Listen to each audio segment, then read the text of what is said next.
What interesting facts will the Ayia Napa Museum tell us? What do we not know about the origin of Cyprus? How and when did elephants appear here? What is this ancient Greek ship famous for?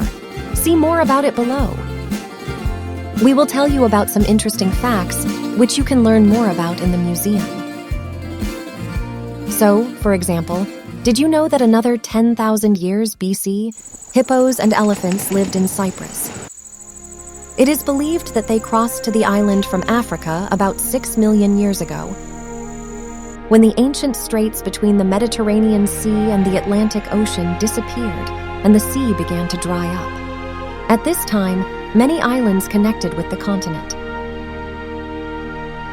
You see that Cyprus was also connected to Asia and Africa. Therefore, the animals calmly passed to the island along the bottom of the sea. Such shallowing lasted about 1 million years, until the Strait of Gibraltar appeared and the sea filled up again, leaving African animals on the islands. Then the climate of Cyprus changed to more arid, and these large animals decreased in size due to poor nutrition. I wonder if elephants could shrink even more to the size of rabbits, or is it unrealistic? Tell me, please, who knows about similar facts about pygmy animals? The museum's central exhibit is an exact copy of a Greek merchant ship sunk by pirates in the 4th century BC near Kyrenia. The original vessel, raised from the bottom, is exhibited in the Kyrenia fortress in the northern part of Cyprus. This is the only surviving ship of that time in the world. The pirates took all the goods and money from the vessel, leaving only empty amphoras, cauldrons, and other rubbish, which became valuable finds for scientists. Pay particular attention to the papyrus boat, Paparella. On such rafts, people made sea voyages in the eastern Mediterranean 15,000 years ago. The boat was built using stone tools and was powered by 4 rowers, as the sail had not yet been invented at that time. Therefore, the speed of movement was only 20 kilometers per day, and the journey from island to island took 7-10 days. Surprisingly, people had sea communication long before the emergence of the first states. Then the museum tells about something quite amazing. Let's take a look at the island from a height of 30 kilometers. You see a mountain range in the north of the island called the Kyrenia Mountains. It's not just mountains.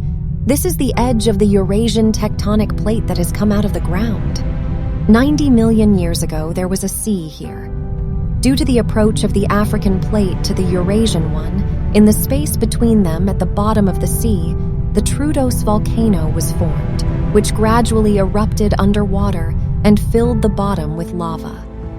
The plates continued to converge, and the African plate began to sink under the volcano, pushing it up, because of which Troodos first formed a small island. Under the onslaught of the African plate, the edge of the Eurasian plate bent up and went out along with the surrounding seabed. We are now observing this region in the form of the Kyrenia mountain range, strewn from above with layers of the former seabed. And it's incredible.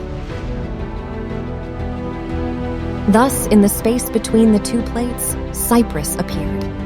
In the form of a mixture of an underwater volcano, the edge of a tectonic plate, and a rising seabed. The museum has a detailed stand about it. Is it possible that the edge of a tectonic plate would stick out of the ground? Tell who knows about similar facts. Among other things, in the museum you can see an interesting collection of ancient and modern shells, as well as pottery from all eras, starting from 5,000 years BC. Note that the Bronze Age wares dating back to 2000 BC are more ornate than the first Greek wares dating back to 800 BC. This indicates a period of dark ages between these eras when ancient knowledge and crafts had to be rediscovered. Fans of ancient coins will be pleased with the extensive collection of coins of the Roman Empire. In a word, the Ayia Napa Museum has something really to show and tell. Recommended to visit, no doubt.